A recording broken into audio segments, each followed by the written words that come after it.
बिस्मिल्लाहिर्रहमानिर्रहीम अल्लाहुम्मा सल्ली अला आले मोहम्मद सल्लल्लाहु तआला अलैहि वसल्लम। अस्सलामु अलैकुम। भलीगा to straight forward with Talha Jatoi. अज पाकिस्तान में सियासी दर्जा हरारत के घट थियण जी ज़रूरत आहे, छो जे करे सियासी माहौल, सियासी अदम इस्तेहकाम, मुज़ाकरात जो सिलसिलो शुरू थियो ऐं अॼु हो मुज़ाकरात ऑफिशियली ख़त्म थी चुकिया आहिनि हुकूमत ऐं PTI जे दरमियान। टे राउंड ॿ टे राउंड थिया मुज़ाकरात जा, पर PTI जो मेन जेको मुतालबो हुयो, डिमांड हुई कि ये मुज़ाकरात हुन महिल ई अॻिते वधंदा जॾहिं तव्हां कमीशन ठाहींदव, जुडिशल कमीशन 9 मई जे हवाले सां बि ऐं 26 नवंबर जे हवाले सां बि, जंहिं ते हुकूमत कमीशन न ठाहियो ऐं पोइ PTI मुज़ाकरात कॉल ऑफ करे छॾिया। अॼु PTI जा जेके चेयरमैन बैरिस्टर गौहर इहा स्टेटमेंट ॾिनी आहे कि असांजा मुज़ाकरात बि ख़त्म थी विया आहिनि, असांजा बैकडोर बि को मुज़ाकरात न पिया थियनि। At the same time PTI जी जेका स्ट्रैटेजी असां ॾिसूं पिया, मुज़ाकरात त हिकिड़े पासे उन्हनि ख़त्म कया आहिनि, पर ॿिए पासे हुकूमत ते प्रेशर विझण लाइ जेको फ़ैसिलो उन्हनि कयो आहे उहो इहो कयो आहे कि उहो ऑपोज़िशन जो हिकिड़ो इतिहाद ठाहींदा, ऑपोज़िशन एलाइज़ क्रिएट कंदा, जंहिंमें बैरिस्टर गौहर साहब अॼु उन्हनि जी हिकिड़ी कमेटी जमीयत उलमा इस्लाम मौलाना फज़लुर रहमान सां बि मुलाक़ात कई आहे ऐं 2 रुकनी हिकिड़ी कमेटी ठाहे छॾी अथऊं, जंहिंजो कमु इहो आहे कि PTI ऐं मौलाना फज़लुर रहमान JUIF ॿिन्हिनि जी पार्टी में कुर्बतूं वधाइणियूं आहिनि, ताल्लुक़ वधाइणो आहे, एहतजाज वधाइणो आहे, ताक़त ॾेखारणी आहे। ऐं गॾोगॾु हेसि ताईं बि बैरिस्टर गौर चयो आहे कि अगरि असांखे इतिहाद मारंग बलोच सां बि करिणो पए त असां कंदासीं। ऐं जेतिरा बि उहे एलाइज़ जेके हिन महिल हुकूमत लाइ प्रॉब्लमेटिक थी सघनि था, जिथे असां ॾिसूं था कि हुकूमत अञा ताईं को हल न ॻोल्हे सघी आहे मसइले जो, जिथे हालात भी कशीदा आहिनि, त हाणे PTI खे ख़बर पइजी वई आहे कि टेबल टॉक ते, डायलॉग ते, मुज़ाकरात ते असांजा मसइलो हल थियण वारो आहे कोन ऐं ॻाल्हि अॻिते कोन वधंदी। हिन करे PTI इहा डिसीजन वरिती आहे कि हिकिड़ो ऑपोज़िशन जो एलाए क्रिएट कंदा, ऑपोज़िशन जो इतिहाद क्रिएट कंदा, अपोज़िशन जो हिकिड़ो अलायंस क्रिएट कंदा, जंहिंखां पोइ हो हुकूमत जे ख़िलाफ़ एहतजाज करे, हुकूमत ते प्रेशर क्रिएट करे पंहिंजा मुतालबात मनराइण जी कोशिशि कंदा। पर हिन ॻाल्हि में को शक न आहे कि PTI जी मुश्किलात वधंदियूं, छो जे करे लीगल केसिस बि वधंदा। हिन महिल बि असांखे ख़बर आहे कि 190 मिलियन पाउंड केस हुजे, इद्दत में निकाह केस जे फ़ैसिले ते अपील अची वई आहे, तोशाखाना 2 केस बि हले पियो। इहे सभु उहे केसिस आहिनि, 200 खां मथे FIR इमरान ख़ान ते आहिनि, त इहे FIR इहे जल्दी ख़त्म थियण वारियूं आहिनि कोन ऐं काफ़ी वक़्तु बि लॻी सघे थो इमरान ख़ान खे हिननि केसिस खे मुंहुं ॾींदे जेलनि मां निकिरंदे। पर यकीनन हिकिड़ी legal battle, legal fight PTI लाइ, PTI जी लीडरशिप लाइ हिन महिल मौजूदु आहे, जेका उन्हनि खे विड़नी आहे। जॾहिं ॻाल्हि असां कईसीं लीगल बैटल ऐं लीगल फाइट जी, त निज़ाम अदल जी बि आउं कुझु ॻाल्हि करणु चाहींदुमि बिफोर कमिंग टू पीका एक्ट एंड बिलावल भुट्टो ज़रदारी साहब। निज़ाम अदल में असांखे ख़बर आहे कि 26 आइनी तरमीम खां पोइ आइनी बेंच ठहिया, नई अदालत हिकिड़े तरीक़े सां क़यामु कयो वियो, नई अदालत जो कॉन्स्टिट्यूशनल कोर्ट या कॉन्स्टिट्यूशनल बेंच, जेका सुप्रीम कोर्ट जी सभिनी खां पावरफुल बेंच हूंदी। ऐं पोइ असां ॾिठोसीं कि इहा असांखे वादो क़ौम खे कयो वियो कि 26 आइनी तरमीम खां पोइ केस जल्द अज़ जल्द ख़त्म थींदा, पर ॾिठो इहो ई वियो आहे कि केस हुन ई स्पीड सां हलनि पिया। जीअं तव्हांखे ख़बर आहे कि कॉन्स्टिट्यूशनल कोर्ट में अॼु बि सिविलियन जो मिलिट्री कोर्ट ट्रायल थियो, सुभाणे वरी हुनजी समाअत थींदी। हिकिड़ो हफ़्ते अॻु में बि असां ॾिठोसीं कि रोज़ हिन केस जी समाअत थी, पर अञा ताईं को फ़ैसिलो न अची सघियो आहे। उमेदु इहा पई कई वञे कि हिन केस जो बि फ़ैसिलो आइनी बेंच ॾेई छॾे। हुनजे अलावा आइनी बेंच अॼु मंसूर अली शाह साहब खे बि डिस्कस कयो। जस्टिस जमान मंदोखेल साहब बि काफ़ी अहिड़ा रिमार्क्स ॾिना जेके मां सम्झां थो कि मंसूर अली शाह साहब खे सुठा कोन लॻिया हूंदा। जस्टिस अमीनुद्दीन ख़ान साहब बि हुन जूरिस्डिक्शन जी ॻाल्हि कई, हुन पावर जी ॻाल्हि कई जंहिं पावर सां मंसूर अली शाह साहब अदालत हलाए पियो। अमीनुद्दीन ख़ान साहब एतिराज़ बि कयो कि जॾहिं मां इहो फ़ैसिलो करे छॾियो कि 26 आइनी तरमीम ते इहे समाअत थींदी 27 तारीख़ ते, पोइ ॿिए ॾींहुं कीअं मंसूर अली शाह साहब अदालत लॻाए वेही रहियो हुन ई केस ते, त यकीनन अॼु मंसूर अली शाह साहब वर्सिस द कॉन्स्टिट्यूशनल कोर्ट जी हिकिड़ी सिचुएशन असां अदालत में ॾिठीसीं, जेको एक्सपेक्ट इहा थी कई वञे कि अचण वारे वक़्त में वधंदी घटंदी कोन। मां इहो छो थो चयां, मां हिन करे इहा ॻाल्हि कयां छो जे करे अॼु ई जस्टिस आयशा मलिक साहिबा हिकिड़ो नोट लिखियो आहे जंहिंमें हुननि अदलिया जी आज़ादी जी ॻाल्हि कई आहे, छो जे करे हो 3 मेंबर बेंच जेको हुयो जंहिं इहो फ़ैसिलो ॾिनो हुयो असिस्टेंट रजिस्ट्रार नज़र अब्बास जे ख़िलाफ़ कस्टम्स टैक्स जो जेको केस आहे, हुन मां जस्टिस आयशा मलिक साहिबा अलहदगी जो फ़ैसिलो कयो ऐं हिकिड़ो नोट लिखियो आहे। हुन नोट में हुननि लिखियो आहे कि जेसि ताईं अदलिया जे फ़ैसिलनि जी इज़त न रखी वेंदी, तेसि ताईं हो सम्झनि थियूं त अदलिया जो वक़ार बरक़रार न रही सघंदो। ऐं इंट्रस्टिंग ॻाल्हि तव्हांखे ॿुधायां, हिकिड़ो इहो नोट अची वियो जस्टिस आयशा मलिक साहिबा जो, पोइ अॼु ई justice Mohsin Kiyani Islamabad high court जा, उहे बि हिकिड़ी वकीलन जे बार जो ऑफिस में विया हुननि जी चांहि जी दावत थी, वो वकीलन हुननि सां रिक्वेस्ट कई कि असां वटि कुझु आहिनि लॉयर्स जंहिंमें सर्टिफिकेट्स डिस्ट्रीब्यूट करणा आहिनि, तव्हां हलो सर्टिफिकेट्स डिस्ट्रीब्यूट कयो। त हो जॾहिं सर्टिफिकेट्स डिस्ट्रीब्यूट करण विया त ॾिठो कि उते मीडिया बि आहे ऐं पोइ हुननि खे दरख़्वास्त कई वई, रिक्वेस्ट कई वई कि तव्हां बार में आया आहियो त कुझु ख़िताब बि कयो। त जस्टिस मोहसिन हसन कियानी साहिब हिकिड़ी वॾी मां सम्झां थो तमामु वॾी स्टेटमेंट ॾेई छॾी हुननि। हुननि चयो त हिकिड़े ख़त जे करे 26 आइनी तरमीम हुकुमरां आंदी आहे। उहो ख़त कहिड़ो व्यूअर्स? उहो ख़त जेको 6-7 जज या इस्लामाबाद हाई कोर्ट जा जंहिं काज़ी फ़ाइज़ ईसा साहब खे ख़त लिखियो as chief justice supreme court, ऐं उन ख़त में उन्हनि खे चयो वियो सुप्रीम कोर्ट जे चीफ जस्टिस खे कि असांखे प्रेशर थो विधियो वञे, असांखे हिरासा थो कयो वञे, असांजे कमरनि में बेडरूम्स में कैमरास था हया वञनि, असांजी मॉनिटरिंग, कॉल रिकॉर्डिंग, ब्लैकमेलिंग, माइटनि खे किडनैप करणु, यकीनन उहो तमामु सख़्तु एलिगेशन्स हुया उन ख़त में। त अॼु असांजे ऑनरेबल इस्लामाबाद हाई कोर्ट जे सीनियर जज जस्टिस मोहसिन हसन कियानी साहब इहा स्टेटमेंट बार में ॾिनी आहे कि हुन हिकिड़े ख़त जे करे हुकूमत खे 26 आइनी तरमीम आणणी पई, या आइनी बेंचिस ठाहिणा पिया ऐं पूरे निज़ाम खे हुननि तब्दील करे रखी छॾियो आहे। ऐं यकीनन हुनजो चवण जो मक़सदु इहो ई हो कि पूरे निज़ाम खे हुननि तबाह करे रखी छॾियो आहे। अॼु मां इहो सोचण ते मजबूर थियुसि कि एतिरी वॾी स्टेटमेंट आहे, अगरि हुकूमत चाहे हा तो यकीनन हिन ते हिकिड़ो केस बि फाइल बि करे सघे ऑनरेबल जज जे ख़िलाफ़ कि तव्हां इहा स्टेटमेंट ॾिनी आहे कि हिकिड़े ख़त जे करे असां 26 आइनी तरमीम आंदी आहे, असांजी तरदीद था कयूं, तव्हां इहा सही ॻाल्हि नथा कयो। ऐं ॾिसूं पर हुकूमत जी ख़ामोशी बि हिकिड़ो सवालिया निशान आहे, हिकिड़ो क्वेश्चन मार्क आहे कि हुकूमत को रिस्पॉन्स छो न ॾिनो, वज़ीर कानून को जवाबु छो न ॾिनो। पर मोहसिन हसन कियानी साहब ऐं जस्टिस आयशा मलिक साहिबा हुननि ॿिन्हिनि हिकिड़ो पॉइंट हिते रेस कयो त जजिस खे पंहिंजी आज़ादी सां फ़ैसिला करणु घुरिजनि ऐं अदालत जो वक़ार, अदालत जी इज़त बरक़रार रखण लाइ पंहिंजो किरदारु अदा करिणो आहे। ऐं मां रिसेंटली ॾिसां पियो कि असांजा हैदराबाद जा चीफ जस्टिस अनवर ज़हीर जमाली साहब हुननि 2-3 ॾींहं अॻु में हिकिड़ो डिजिटल मीडिया ते हिकिड़ो पॉडकास्ट कयो, ऐं तव्हां घटि ई ॾिसंदा आहियो अॻोणा जेके चीफ जस्टिस हूंदा आहिनि उहो अची करे इंटरव्यू ॾियनि। त अनवर ज़हीर जमाली साहब हिकिड़ो इंटरव्यू ॾिनो ऐं हुन में हुननि चयो त अॼुकल्ह जो दौरु अहिड़ो आहे कि को सुठो वकील जज ठहणु चाहे ई कोन थो, ऐं जेतिरा बि जजिस हाणे सिलेक्ट थियनि था उहो सिलेक्शन प्रोसेस इलाही पुअर आहे, सही नाहे। कादिर मंदोखेल साहब मूंखे कई दफ़ा प्रोग्राम में चई चुकियो आहे कि अदालत में हिकिड़ो चपरासी हायर थींदो आहे त हुनजा 3 इंटरव्यू थींदा आहिनि, जजिस रुगो सिफारिश ते, PR ते ऐं पर्ची ते लगंदा आहिनि। खैर डिस्कशन करेंगे। मेरे साथ इस वक्त मौजूद है पाकिस्तान तहरीक इंसाफ के रहनुमा, किसी तारुफ के मोहताज नहीं है, नदीम कुरैशी साहब। अस्सलाम वालेकुम, बहुत शुक्रिया सर आपके वक्त के लिए, जज़ाकल्लाह खैर। कुरैशी साहब, मुज़ाकरात ख़त्म हो गए, PTI बहुत सारे लोगों की नज़र में एक बंद गली में आ गई है। बैरिस्टर गौहर कहते हैं कि हम अब अलायंस क्रिएट करेंगे ऑपोजिशन का, और JUIFA के साथ भी बातें बढ़ाने के लिए कमेटी बना दी गई है। महारंग बलोच का गौहर खान साहब ने नाम लिया। एक तरफ हम ये सिचुएशन देख रहे हैं, दूसरी तरफ हम देख रहे हैं PTI के अंदर लीडरशिप चेंज होने जा रही है। 8 फरवरी को 1 साल मुकम्मल होगा। 8 फरवरी का एहतजाज भी सर पे आपने कहा हुआ है कि किया जाएगा, वो कर पाएंगे या नहीं कर पाएंगे। और internal matters, internal rift, internal politics उरूज पे है। इन दोनों इशूज़ को अगर हम साथ मिला दें तो लगता है ऐसा कि PTI क्राइसिस में। नदीम साहब, बहुत शुक्रिया जतोई साहब। Sorry sir, come again. जी सर, नहीं समझता कि तहरीक इंसाफ किसी क्राइसिस में है। ओके। हाँ, तहरीक इंसाफ के साथ जो जुल्म और जाति, जो स्टेट मशीनरी का इस्तेमाल करके जो बर्बरियत की गई, उसकी मिसाल तारीख में नहीं मिलती। लेकिन हम चूंकि पुरुम्मीद लोग हैं, पाकिस्तान के मुहिब हैं, पाकिस्तान को फलता फूलता देखना चाहते हैं, पाकिस्तान को इस सियासी नौटंकी से जो आज पाकिस्तान पे काबिज है आजाद करवाना चाहते हैं।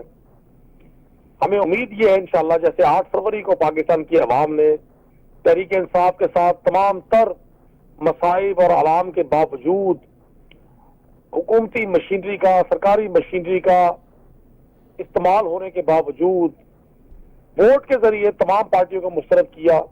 हमें उम्मीद है इंशाल्लाह पाकिस्तान की अवाम हर चीज वॉच कर रही है। और जमहूरियत में जतोई साहब आवाम से बड़ा जज कोई नहीं होता। डेमोक्रेसी में अवाम का रोल जो लोग नहीं मानते फिर वो जमहूरी नहीं कुछ और होते हैं।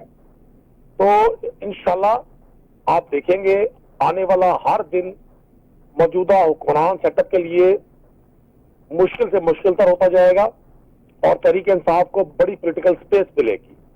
सर, सर आपकी बात में एक तजाद है कुरैशी साहब, सॉरी, आपने कहा जमहूरियत में आवाम की ही राय मानी जाती है और उन्हीं का रोल होता है, उन्हीं का फैसला होता है, लेकिन सर हमारे यहाँ तो कमज़ोर जमहूरियत है, ये आप ही कहते आए हैं हमेशा से। पीटीआई का इस वक्त यही नैरेटिव है कि इस वक्त एक जाली हुकूमत है, कमज़ोर जमहूरियत है, मैंडेट चोरी हुआ है। ऐसे में सर जमहूर की कहाँ चलेगी, और जमहूर की चल भी नहीं रही है सर, काफ़ी वक्त से, 1 साल होने को आया। तला भाई देखें, गुज़श्ता 3 साल से जो मौजूदा पॉलिटिकल सेटअप है कमोबेश यही इक़्तिदार में है। क्या आप लॉ एंड ऑर्डर की सिचुएशन को बेहतर करने में कामयाब हो सके? क्या पाकिस्तान की जो इंटरनेशनल तन्हाई थी, मतलब हमारे पड़ोसी मुल्क का वजीर खारजा तो अमेरिकन प्रेसिडेंट की ओथ सेरेमनी में फर्स्ट रो में बैठो और हमारे इंटीरियर मिनिस्टर को डिफरेंट पिक्स देकर ये साबित करना पड़े कि वो उस तकरीब का हिस्सा थे, इससे बड़ी सुख की और क्या होगी? और आप इंटरनेशनल हालात से लेके लोकल जो हालात है, लॉ एंड ऑर्डर है, आपका एग्रीकल्चर है, आपका ट्रेड है, आपकी एक्सपोर्ट्स हैं, हर वो चीज जो आज से 3 साल पहले बड़ी ही मजबूती में और स्ट्रेंथन थी, अब वीक एंड की तरफ जा रही है। सेकंड ये है कि ठीक है, मीडिया इस वक्त कंट्रोल है, गवर्नमेंट की ये पॉलिसी है कि कोई भी नेगेटिव चीज जो उनके हवाले से नेगेटिव हो, भले वो मुल्क का बेड़ा गर्क हो जाए, वो किसी तरह अंडर डिबेट ना आए। कभी पीका एक्ट बनता है, कभी नैब लॉज बनते हैं, कभी किसी कानून में तरमीम, कभी किसी कानून में तरमीम, मतलब ये हुकूमत कम और ये कवानीन बनाने वाली फैक्ट्री ज्यादा है, जिसने ना सिर्फ पाकिस्तान की जुडिशरी को वीक कर दिया, आज जो कुछ सुप्रीम कोर्ट से खबरें हैं आप रिपोर्टर्स रिपोर्ट कर रहे होते हैं, वो किसी के लिए भी हौसला अफजा और इज्जत वाली नहीं है। इसी तरह से इन्होंने तमाम सरकारी मशीनरी करके सब कुछ रुख मोड़ दिया।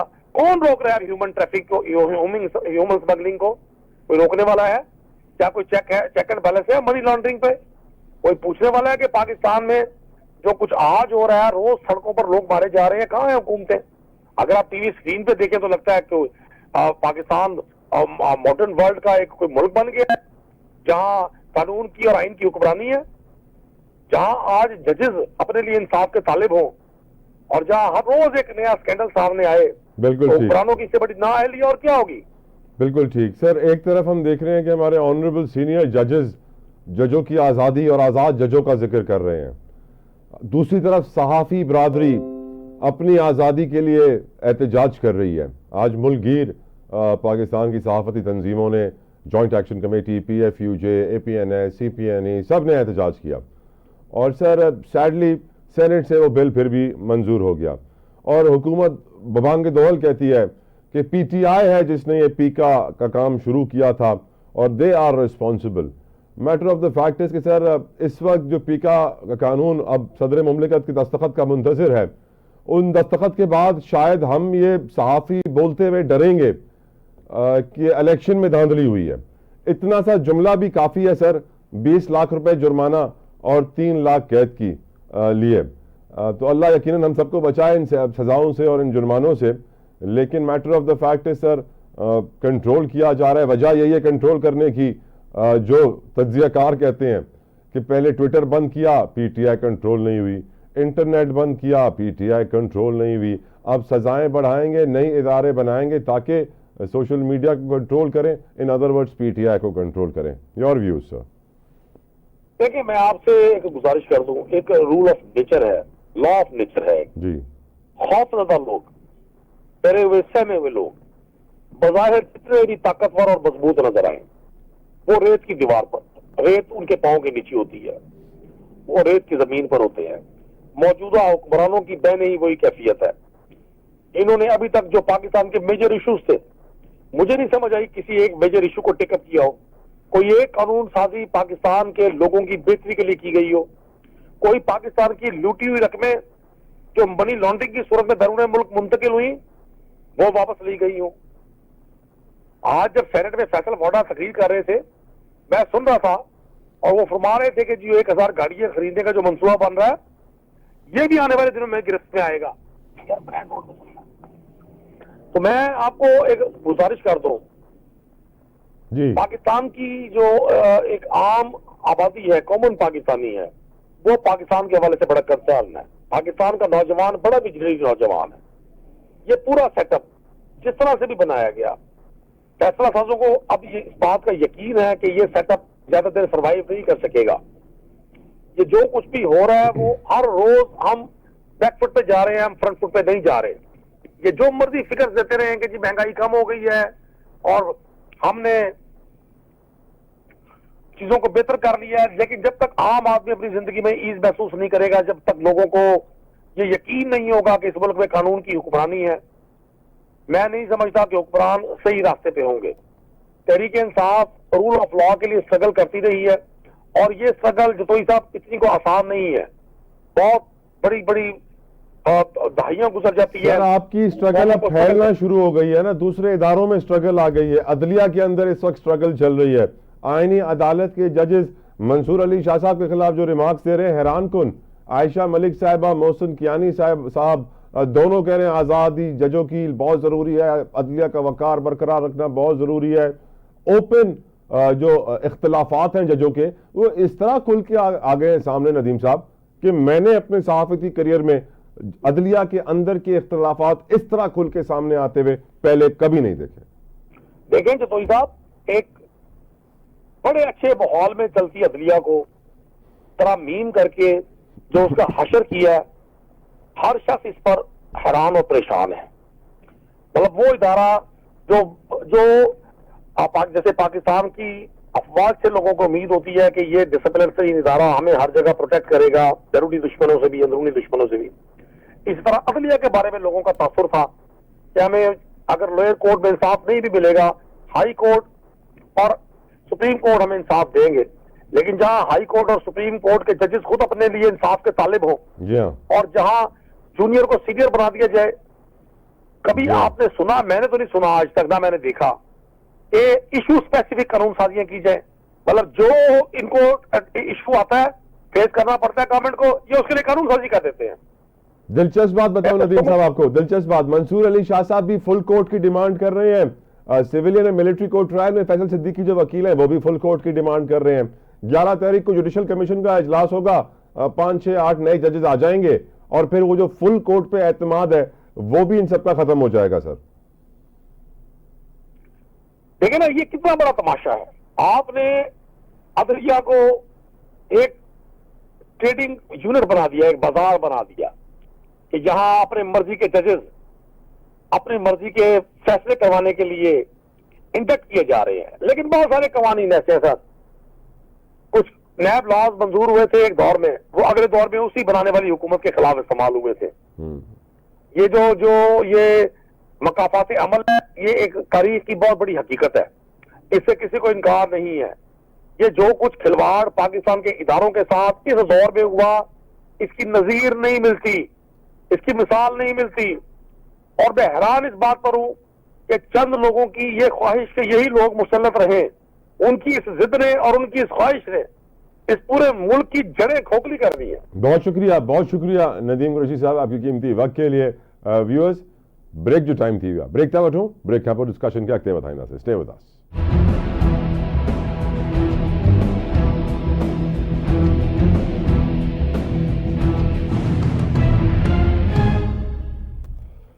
Welcome back viewers. आज पीपल्स पार्टी के चेयरमैन बिलाल भुट्टो जरदारी साहब ने कराची की पाकिस्तान की सीनियर ताजिर कम्युनिटी से, बरादरी से, रहनुमाओं से मुलाकात की, खिताब किया, बातें की, उनके इशूज सुने और उनका जवाब भी दिया।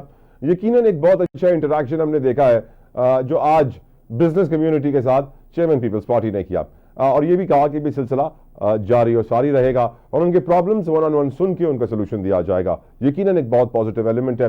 लेकिन हम एट द सेम टाइम जानते हैं जैसे मुराद अली शाह साहब ने कहा कि मजाक उनसे किया करें जो बर्दाश्त कर सकें, और जिस तरह बिलाल भुट्टो जरदारी साहब ने कहा कि अगर हमसे शिकवा हो तो हमारे पास आया करें, किसी और के पास ना जाया करें। यकीनन ये वो इशारे थे जो एक वीडियो वायरल हुई जिसमें कराची के एक ताजिर रहनुमा ने PMLN के मिनिस्टर एहसन इकबाल साहब से मजाक कर दिया एक, और वो मजाक कुछ उनको वजाहत भी देनी पड़ी। अतीक मीर साहब इस वक्त मेरे साथ मौजूद हैं, किसी तारुफ के मोहताज नहीं है। अतीक साहब, thank you so very much sir, जज़ाकल्लाह खैर आपके वक्त के लिए। अतीक साहब, वैसे मैं नहीं समझता आपने लाइफ में कोई पहले ऐसा मजाक किया होगा जिसकी इतनी वजाहत देनी पड़ गई हो सर। हमें अगर पहले पता होता कि पीपल्स पार्टी की क़यादत को हम मजाक के जरिए जगा सकते हैं तो पहले कर भी लेते। मजाक करते। हमने तो जितना पुकारा, जितना चिल्लाए, जितना मतवजो किया कि शहर तिजारती लिहाज से अब ये बदनुमा शक्ल अख्तियार कर चुका है, मुश्किलात से दो चार है, तो किसी ने तवज्जो नहीं की। बल्कि फिर हमारे कुछ ताजिर भाइयों ने जब आर्मी चीफ के सामने बात की तो बुरा बनाया गया कि बजाय इसके कि हमसे डायरेक्ट बात करें, ये शिकायत करते हैं हमारी, तो लोग फिर ताजिर क्या करें। ये तो मैं इस बात पे हैरान हूं कि शायद इसमें कुदरत का दखल था कि एक बातों में बात हुई और मैंने एक तंजिया तौर पर, तंज मजाक के तौर पर एहसन इकबाल साहब से कहा कि क्योंकि वो जब खूबियां गिनवा रहे थे लाहौर की और पंजाब की तरक्याती कामों की, तो हमने कहा फिर आप कुछ अरसे के लिए मरियम हमें दे दें, मुराद अली शाह आप ले लें। तो एक तहका था पूरी तकरीब में और उससे ज्यादा कोई बात नहीं थी। लेकिन फिर मेरा ख्याल है कि उसे एक गहरा तंज के तौर पे पीपल्स पार्टी की जो मुखालिफ पार्टी है, जिनके साथ आजकल आंकड़ा पड़ा हुआ है, उन्होंने मीडिया पे इसको उछाला और जिसके बाद ये बात कही गई कि हम पर तंज किया है, हम हमारे साथ संगीन मजाक किया है और मुआवजे के तौर पे ये गलत एग्जाम्पल दिया गया है। तो देखिए, आप हमारी एक जेंटलमैन तरीके से जो हम आप तक शिकायत पहुंचाते हैं, तो आप मतवज्जो हो जाए, हमें बुलाएं और हमें बताएं, जिस आज बिलावल साहब ने ताजिरों को बुलाया। सर बेटर लेट देन नेवर, देर आयत दुरुस्त आयत। अच्छी बात है, हम यही चाहते हैं। हमें कोई पीपल्स पार्टी से या सूबाई हुकूमत से लड़ना थोड़ी है, हम तो ये चाहते हैं कि ये अच्छा काम करें। फिर किसको मैंडेट मिलेगा? पीपल्स पार्टी का मैंडेट ही कराची में बेहतर होगा, पीपल्स पार्टी ही की बेहतरी आएगी, इसी का नाम होगा। लेकिन ये काम तो करें, फंड्स इनके पास है, अख्तियारात इनके पास है, अब सारे शोबे इनके पास है, तमाम डिपार्टमेंट्स इनके अंदर में है। अब भी अगर पीपल्स पार्टी सिंध के लिए काम ना करे तो ये हमारी ही नहीं, खुद पीपल्स पार्टी की अपनी भी बदकिस्मती की बात होगी। लेकिन अतीक साहब ठीक, आप पीपल्स पार्टी के नाकिद हैं, आप तनकीद कर रहे हैं उनके ऊपर, लेकिन आज हमें उस तकरीब में मुराद अली शाह साहब और बिलावल साहब ने याद दिलाने की कोशिश की, ताजिर बरादरी को स्पेशली, कि 2008 में जब वो गवर्नमेंट में आए थे तो किस तरह भत्ते की पर्चियाँ आती थी, किस तरीके से लॉ एंड ऑर्डर की सिचुएशन थी, दिन में 100 आदमी टारगेट किलिंग का शिकार हो जाते थे, सुसाइड ब्लास्ट, क्या कुछ नहीं होता था। वो सिचुएशन, उसको कंट्रोल करने में कुछ तो क्रेडिट देना चाहिए अतीक साहब। मैं आपसे एक सवाल करता हूँ, आप सहाफती बयानतदारी का मुजाहरा करते हैं, जवाब दीजिएगा सर, कि गैंग वॉर की सरपरस्ती किसने की, मुझे बताइए। सर बिल्कुल, ये रिपोर्ट्स थी ऐसी जेआईटी के अंदर भी कि सियासी लोग मुलव्विस थे उसके पीछे, और फिर वो कौन सी सियासी जमात थी जिसकी आशीर्वाद गैंगवार को हासिल? सर एक और जमात भी थी जिसके लीडर पे बैन लग गया सर, जिसका नाम नहीं लेते हम टीवी पे आजकल। नहीं सर जी, उसका गैंगवार से क्या ताल्लुक है?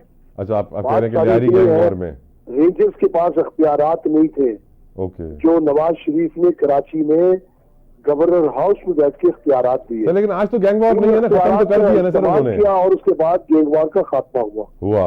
ओके, ऐसा ही हुआ, ऐसा ही हुआ, और वो रेंजर्स और सिंध पुलिस का कारनामा था। तो यही इख्तियारात आप दे देते, क्योंकि रेंजर्स तो आप ही नहीं बुलाया हुआ था। लेकिन जो हकायक है, जो हमने अपनी आंखों से देखे, वो तो यही है जो मैंने बयान किए। अब ये सियासी मामलात होते हैं कि करे कोई और उसका क्रेडिट कोई उठाने की कोशिश करता है। हम तो वो लोग नहीं है, हम तो उसी की सलाहियतों का एतराफ करते हैं, उसी की कारकर्दगी को मानते हैं जो हमने देखी अपनी आंखों के सामने।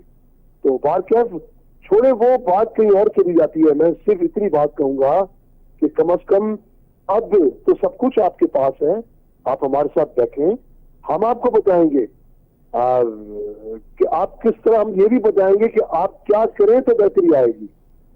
Thank U. मैं उन लोगों में से नहीं हूँ। थैंक यू, सिर्फ शिकायत थैंक यू अतीक मीर साहब। पहुंचाऊं। आउट ऑफ टाइम, मुझे एक ब्रेक लेने का कहा जा रहा है। आपका बहुत बहुत शुक्रिया अतीक मीर साहब, आपके कीमती वक्त के लिए। जज़ाकल्लाह खैर। बेसिकली ब्रेक था वठूं, ब्रेक का वापस अची करे पीका एक्ट डिस्कस कंदा थे। अजीब ॻाल्हि आहे, हिकिड़े पासे असां ॾिसूं था कि असांजा ऑनरेबल सिटिंग जजिस चवनि था कि जजनि खे आज़ादु कयो, ॿिए पासे सहाफ़ती बिरादरी एहतजाज करे थी, आज़ादी थी घुरे। एतिरी सारी आज़ादी जी तहरीकूं छा हुकूमत बर्दाश्त करे सघंदी? निज़ाम लाइ सुठो आहे, इस्लामी जमहूरियत पाकिस्तान लाइ सुठो आहे। After this brake.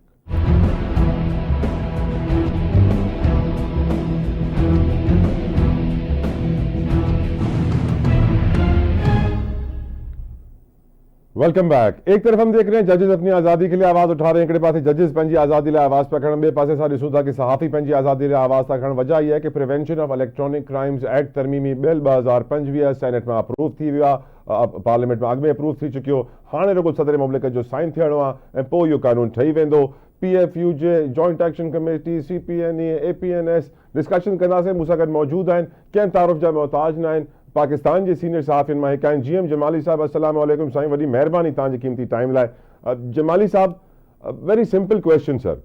हिकिड़ी हामिद मीर साहब जी वीडियो वॾी वायरल लॻी पई, जंहिंमें उहो चवनि था कि मीडिया अॼु एतिरो कमज़ोर थी चुकियो आहे कि पैमरा जी तरफ़ां, इदारनि जी तरफ़ां को रिटन ऑर्डर कोन आयो आहे कि इमरान ख़ान जी तस्वीर नाहे हलाइणी, पर कंहिं बि चैनल में हिम्मत कोन्हे इमरान ख़ान जी तस्वीर हलाइण जी, चाहे उन ते तनक़ीद छो न कंदो हुजे। अहिड़े माहौल में जिथे मीडिया जी ताक़त न हुजण जे बराबरि हुजे, अरशद शरीफ जहिड़ा सानिया थी चुकिया हुजनि, अलाए केतिरा सहाफ़ी खणिजा वेंदा आहिनि, किडनैप थी वेंदा आहिनि, ग़ाइब थी वेंदा आहिनि, बाज़ियाब थींदा आहिनि। अहिड़े माहौल में अॼु जॾहिं सहाफ़ी बिरादरी पीका तरमीमी बिल जे ख़िलाफ़ एहतजाज करे पई, डू यू थिंक हुननि जी एहतजाज में का ताक़त हूंदी? GM जमाली साहब। ॾिसो, पहिरियों त हामिद मीर साहब जो पंहिंजो ओपिनियन आहे, साफ़ी आहे, असांखे हामिद मीर जे ओपिनियन खां एतिराम आहे, पर पाकिस्तान जी जेकॾहिं तारीख़ ॾिसो त इहो को पहिरियों दफ़ो न आहे जो साफ़ियुनि जी आवाज़ खे बंदि करण जी कोशिशि पई कई वञे। ऐं जनरल अयूब जे दौर खां तव्हां शुरू थियो, जनरल जेरिया जे दौर खां शुरू थियो, ज़ियालत जे दौर खां वरी मुशर्रफ ताईं पहुचो, हर दौर में आवाज़ बंदि करण जी कोशिशि कई वई आहे साफ़ियुनि जी। कंहिं ज़माने में जॾहिं इलेक्ट्रॉनिक चैनल्स न हुआ त प्रिंट मीडिया में उते बि ख़बर त न छापिजी सघिबो आहे न, सिर्फ़ु उनजी हिकिड़ी जॻह ख़ाली छॾे ॾिबी जंहिंसां ख़बर पवंदी त इहा सेंसर ख़बर आहे। अहिड़े तरीक़े सां इलेक्ट्रॉनिक चैनल्स लाइक उहो ई आहे त पॉलिसी उहा ई थी हले, सरकारी इदारा उहे ई आहिनि, एक्टेशन उन्हनि जी थी हले। हाणे ही जे मसइले वठण जंहिंजे करे ही सभु ड्रामो रचायो वियो आहे पीका एक्ट जो, उहो आहे सोशल मीडिया। छो जो TV चैनल्स ऐं अख़बारात त हुननि जे लाइ उहे ई मुफ़्त आहिनि, कंट्रोल आहिनि। जेके बि मीडिया मालिक आहिनि, हीअं त जॉइंट एक्शन कमेटी जे तहत असां सभु गॾिजी एहतजाज करे रहिया आहियूं, पर टेक्निकली आउं तव्हांखे ॿुधायां त जेके बि मीडिया मालिक आहिनि उन्हनि में एतिरी ज़रूरत ई कान रही आहे जो हू कंहिं सां विड़ी सघनि, कंहिं हुकूमत सां या कंहिं इस्टेब्लिशमेंट सां। हाणे असांजो जेको मसइलो आहे उहो आहे त सोशल मीडिया जी उहा ताक़त असां सभिनी खे, न सिर्फ़ु मां साफ़ी बिरादरी जी ॻाल्हि थो कयां, पर पाकिस्तान ऐं हर तबके खे हिकिड़ी मिली चुकी आहे। हू आज़ादी सां इन मोबाइल फोन जो इस्तेमालु करे, चाहे वो फेसबुक जे ज़रिए, ट्विटर जे ज़रिए, यूट्यूब जे ज़रिए, इंस्टाग्राम जे ज़रिए, टिकटॉक जे ज़रिए बहरहाल पंहिंजो इज़हार करे रहियो आहे। उहो कंहिंखे सुठो लॻे थो, कंहिंखे ख़राबु लॻे थो। हाणे गवर्नमेंट उन ते कंट्रोल करण थी चाहे त असां उनखे कीअं कंट्रोल कयूं? हाणे उनखे कंट्रोल कंहिं टेक्नोलॉजी सां ई करे नथा सघनि। इंटरनेट स्लो करे बि ॾिसी छॾियो, मुख़्तलिफ़ अकाउंट्स हैक करे बि ॾिसी छॾिया, बंदि करे बि ॾिसी छॾिया, गूगल खे कंप्लेंट्स करे बि ॾिसी छॾियूं, पर इन सभिनी में हिननि खे नाकामी थी। फेसबुक खे कंप्लेन, ट्विटर खे कंप्लेन, मक़सदु हज़ारनि जी तइदाद में कंप्लेन वयूं, पर हिननि खे नाकामी थी वई। हाणे हिननि इहो हिकिड़ो रस्तो अपनायो आहे त एटलीस्ट पाकिस्तान में जेको आहे असां हिनखे कीअं कंट्रोल कयूं। हाणे इन जो हिननि आसान रस्तो इहो ॻोल्हियो आहे त जेको साफ़ी ॻाल्हाए उनखे 3 साल जे लाइ त सिधो जेल में विझी छॾे ऐं उन ते हिकिड़ो वॾो जुर्मानो बि आज करे छॾियो। तव्हांखे ख़बर आहे मीडिया हाउसिस जी माली हालात छा आहिनि। साफ़ियुनि वटि त वीचारनि खे जेको आहे महीने में पघार कोन मिलंदी आहे। बिल्कुलु सही था चओ। 3 साल जेल में विझी करे हाई कोर्ट में बि न थी सघे, यानी कि सुप्रीम कोर्ट जिते महीननि ताईं कॾहिं कंहिं केस जी बारी बि कोन लॻंदी आहे, यानी एटलीस्ट 3 साल हू सज़ा पंहिंजी पूरी करे, छो जो सुप्रीम कोर्ट में हेरिंग ई कोन थींदी। ऐं जमाली साहब इहो आसिफ आहे, अली ज़रदारी ज़रूरु साहब थियो। सदर मुमलिकत साहब जो तव्हांखे लॻे थो दस्तखत करे छॾींदा? हा जसोई साहब मां सम्झां थो सदर मुमलिकत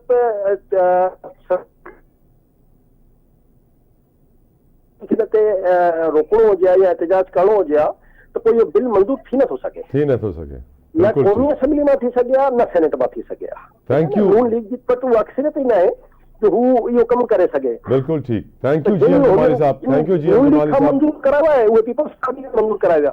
बिल्कुलु ठीकु। थैंक यू जीएम जमाली साहब तव्हांजे क़ीमती वक़्त लाइ, तव्हांजी वॾी महिरबानी सर। ऐं जीअं जमाली साहब चयो आहे कि PMLN जी जीअं हुकूमत ठही ही पीपल्स पार्टी जे सहारे सां आहे, त जेका बि कानून साज़ी ऐवान मां क्लियर थी वञे सदर मुमलिकत ते, उते पीपल्स पार्टी नून लीग जो साथ ॾिए थी। पर यकीनन इहो कानून हिकिड़ो अहिड़ो आहे जंहिं ते अॼु अगरि असां टेलीविज़न ते वेही करे का अहिड़ी ॻाल्हि बि करण जो सोचियूं कि इलेक्शन में धांधली थी आहे, त बसि पोइ असां बि वियासीं 20 लखनि जो जुर्मानो, 3 साल जेल। दुआ कजो असांजे हाल लाइ, सहाफ़ियनि लाइ। पंहिंजो ख़्यालु रखिजो। I will see you tomorrow. Until then, Allah हाफ़िज़।